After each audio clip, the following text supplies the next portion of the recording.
May mga taong naniniwalang sapat ng pag-ibig para maging masaya ang isang pagsasama. Pero habang tumatagal, mapapagtanto mong hindi lamang pagmamahal ang bumubuo sa isang tahanan. Kailangan din ng pagtutulungan, pangunawa at paghahanda sa kinabukasan. Dahil may mga pagsubok na hindi kayang lampasan ng mahal kita lamang. Magandang araw at maligayang pagdating sa Ink and Secrets. Ako po si Miss Regine. Narito na naman tayo para pakinggan ang isang kwentong maaaring sumubok sa inyong pananaw tungkol sa pag-ibig, pag-aasawa at buhay. Simulan na po natin. Hi Miss Regine, maaari po bang itago ang aking pagkakakilanlan? Tawagin niyo na lang po akong Andrea, 29 na taong gulang. Hindi ko po alam kung tama ba ang naging desisyon ko. Ang alam ko lang, mahal na mahal ko ang asawa ko. Pero ngayon, unti-unti ko nang naiintindihan na may mga bagay palang hindi kayang punan ng pag-ibig lamang. 7 taon kaming magkasintahan bago kami kinasal. Sa loob ng 7 taong iyon, marami kaming pinagdaanan. May mga panahong pareho kaming walang trabaho. May mga panahong noodles lang ang kinakain namin para lamang makapag-date. Pero masaya kami. Dahil sa isip ko noon, kapag mahal mo ang isang tao, kakayanin niyong lampasan ang lahat. Nang mag-propose siya, hindi na ako nagdalawang isip. Hindi ko na tinanong kung magkanong ipon niya. Hindi ko na inalam kung handa na ba talaga kami. Ang nasa isip ko lang, mabuti siyang tao, responsable, masipag. At siguro darating din ang panahon na magiging maayos ang lahat. Hindi ko alam na ilang buwan palang matapos ang kasal naming dalawa, doon palang pala magsisimulang subukin ang pagmamahal naming dalawa. Nagsimula ang lahat 3 buwan matapos kaming ikasal.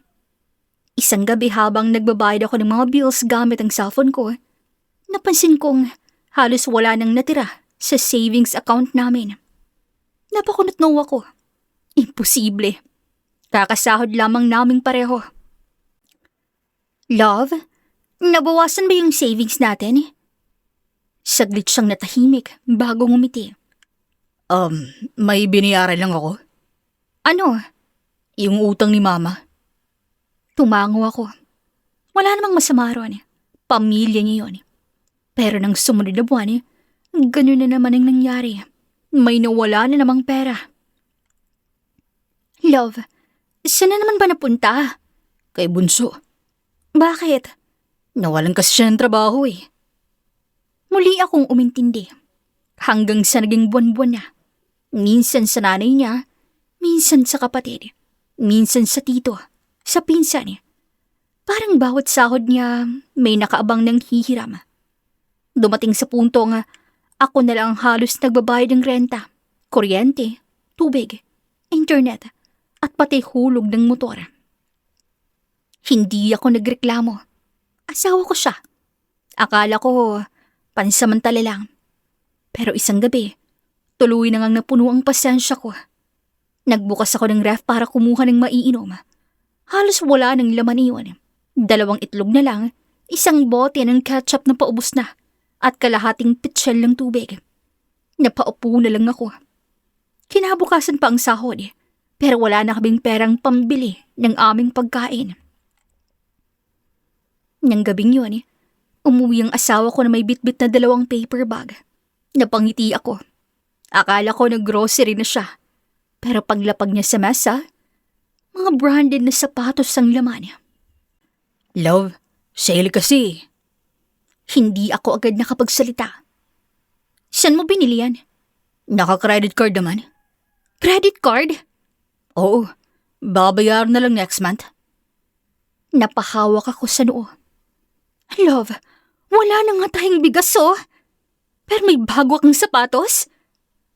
Doon kami unang nagtaasan ng boses bilang mag-asawa.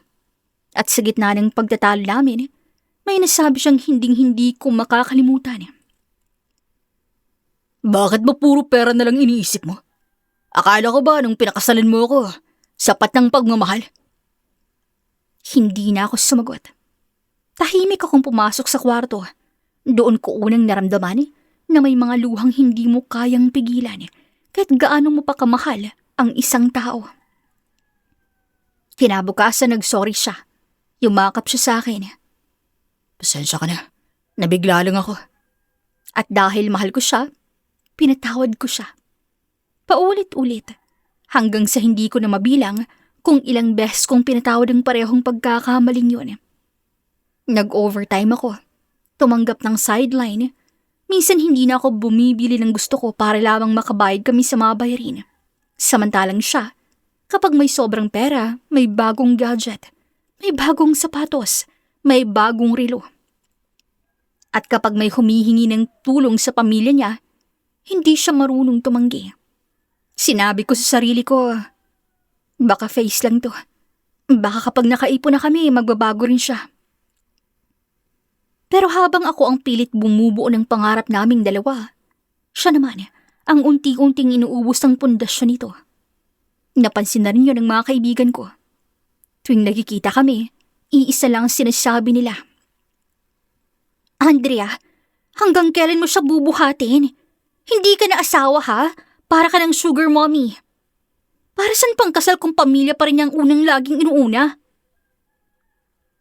Alam mo ang totoo, wala namang kwentang asawa mo eh. Masakit marinig. Sobrang sakit. Hindi dahil naniniwala ako sa kanila, kundi dahil gusto kong ipagtanggol ang lalaking pinakamamahal ko. Hindi niyo siya kilala. Mabuti siyang tao. Mapagmahal lamang talaga siya sa pamilya niya. Palagi ko siyang pinagtatanggol. Kahit sa loob-loob ko, unti-unti na ring nababasag ang mga dahilan na paulit-ulit kong sinasabi sa sarili ko. Hanggang sa dumating ang araw na hindi na kaibigan ko ang nagmulat sa akin, kundi ang sarili kong ina. Napansin niya kasing pumayat ako. Mukhang pagod ka na, anak. Okay lang ako, ma. Anak, ang asawa katuwang sa buhay, hindi dagdag na pasanin. Hindi ako nakasagot. Nasa unang pagkakataon, naramdaman kong may katotohanan ng mga salitang pilit kong iniiwasang bakinggan. Ilang araw akong halos hindi nakatulog ng maayos. Sa umaga, pumapasok ako ng trabaho na parang walang nangyari. Ngumingiti sa mga katrabaho, nakikipagbiruan. Pero pag uwi ko sa bahay, para akong kandilang unti-unting nauubos. Hindi dahil sa trabaho, kundi dahil sa bigat ng lahat. Hindi nilang pera ang problema namin. Pati katahimikan sa bahay unti-unti na ring nawawala. Lahat ng pag-uusap namin nauuwi sa pagtatalo. Kapag sinasabi kong kailangan naming mag-ipon, pakiramdam niya ay kinokontrol ko siya. Kapag tinatanong ko kung bakit hindi siya marunong tumanggi sa pamilya niya, pakiramdam niya ay pinapapili ko siya sa pagitan namin at ng mga taong nagpalaki sa kanya. Hanggang sa dumating ang gabing, tuluyan na nga akong napagod. Pagkatapos ng trabaho, hindi na ako dumiretso sa bahay namin. Dumaan ako sa bahay ni Mama. Pagbukas pa lamang niya ng pinto, alam niyang may mali. Hindi niya na ako tinanong. Niyakap niya lang ako. At doon, bigla na lang akong umiyak. Hindi ko na malayang ang lahat ng kinikimkim ko sa loob ng maraming buwan ay sabay-sabay nang lumabas. Hinaplos niya ang likod ko. Magpahinga ka muna rito. Hindi ko muna sinabihan ng asawa ko. Sa totoo lang, gusto ko lang huminga. Kahit isang gabi lang. Isang gabing walang sigawan. Walang problema sa pera. Walang tanong kung sino na naman ang hihingi ng tulong bukas. Habang kumakain kami ni Mama ng simpleng hapunan, ilang beses nag-ring ang cellphone ko. Ang asawa ko yun pero hindi ko sinagot. Hindi dahil gusto ko siyang saktan, kundi dahil alam kong kapag sinagot ko yun, mauuwi lang naman ulit sa pagtatalo. Makalipas ang halos isang oras, may narinig kaming malakas na businas sa labas. Sunod-sunod yun at paulit-ulit. Napatingin kami ni Mama sa bintana. Sasakyan namin yun. At ang asawa ko, pasuray-suray na bumaba. Kahit nasa loob ba kami ng bahay, kitang-kita kong lasing siya. Kinabahan ako. Hindi siya umiinom kapag maayos ang isip niya. Kaya si Mama ang lumabas. Anong kailangan mo? Hindi man lamang siya bumati. Nasaan si Andrea? Nagpapahinga. Bakit hindi umuwi? Lumabas na rin ako. Nandito ako. Pagkakita niya sa akin, mabilis siyang lumapit. At anong ginagawa mo rito? Nagpahinga lang ako. Nagpahinga? May asawa kang tao? Bakit dito ka natutulog? Kailangan ko lang yung konting space. Space? Oo. Pagod na ako. Pagod? Ikaw ang pagod? Akong nagtatrabaho ah. Hindi na ako nakipagtalo. Alam kong wala siyang matinong pag-iisip. Pero lalo siyang nagalit nang makita niyang hindi ako sumasagot. Hindi ka na ba uuwi? Bukas na. Hindi. Hinawakan niyang braso ko. Hindi naman sobrang higpit, pero sapat para maramdaman kong nanginginig siya sa galit. Umuwi ka na. Doon na namagitan si Mama. Bitawan mo ang anak ko. Usapan naming mag-asawa to. At nanay niya ako. Natahimik ang buong kali. Unti-unti nang nagsisilip ang mga kapitbahay. Ramdam kong namumula na rin ang mukha ko sa hiya. Hindi ko gustong maging eksena ang problema namin. Love, umuwi ka na muna. Bukas pag-uusapan natin to. Hindi. Bakit mo ba ako pinapahiya ha? Napapikit ako. Ako pa ang nagpapahiya sa kanya? Samantalang siyang dumating na lasing sa bahay ng nanay ko. Sa unang pagkakataon, may kung anong nabasag sa loob ko. Tahimik kong tinanggal ang kamay niya sa braso ko. Tiningnan ko siya sa mata at kalmado akong nagsalita. Umuwi ka na muna. Kapag pareho na tayong kalmado, saka tayo mag-uusap. Kinabukasan nga, maaga akong umuwi. 6:00 pa lang ng umaga, nasa tapat na ako ng bahay namin. Habang iniikot ko ang susi sa doorknob, hindi ko maiwasang kabahan. Buong biyahe ko pa uwi, paulit-ulit kong sinasabi sa sarili ko na kailangan naming mag-usap ng maayos. Ayoko ng away. Ayoko ng magsisihan. Gusto ko lang malaman kung may plano pa ba talaga kami. Pagpasok ko sa loob ng bahay, bumungad sa akin ang asawa kong mahimbing na nakatulog sa sofa. Nakahiga siya ng hindi man lamang nakapagpalit ng damit. May bote pa ng alak sa ilalim ng center table. Napabuntong hininga nilang ako. Hindi ito ang lalaking pinangarap kong makasama habang buhay. Pero ito ang lalaking pinili kong mahalin. Lumapit ako at marahan siyang ginising. Love, gumising ka. Unti-unti siyang dumilat. Napapikit siya ng ilang beses bago ako tuluyang nakilala. Oh, umuwi ka na pala. Pwede ba tayong mag-usap? Hindi siya sumagot. Tumayo siya at dumiretso ng kusina para uminom ng tubig. Tahimik lamang akong nakatingin. Pagbalik niya ng sala, naupo siya sa tapat ko. Anong pag-uusapan natin? Love, ano ba talagang plano nating dalawa? Plano? Anong ibig mong sabihin? 6 na buwan pa lang tayong kasal, pero parang wala tayong direksyon. Wala pa tayong emergency fund. Wala pa tayong ipon. Kapag may problemang pamilya mo, tayo agad ang sasalo. Paano naman tayo? Gusto kong magkabahay balang araw. Gusto kong magkaroon tayo ng anak. Pero paano mangyayari kung buwan-buwan? Halos wala nang natitira sa sahod natin. Sinasabi mo palaging darating din tayo ron. Pero kailan? Kailan tayo magsisimulang unahin ang sarili nating pamilya? Ilang segundo siyang hindi nagsalita. Akala ko makikinig na siya. Akala ko sa wakas magkakaroon na kami ng maayos sa pag-uusap. Pero nagkamali ako dahil bigla siyang tumawa. Ikaw na naman. Hindi ka naman nagsasawang puro perang bukang bibig mo ha? Hindi pera ang punto ko, kundi kinabukasan nating dalawa. Wala tayong kinabukasan kung puro gastos lang. Tayo? Parang kasalanan ko lahat eh. Hindi ko naman sinabing kasalanan mo. Ano? Hindi ba't gusto mo lang sabihin na wala akong silbi? Hindi ko sinabi yan. Pero yan ang gusto mong iparating. Kung tutusin, nagtatrabaho rin naman ako ah.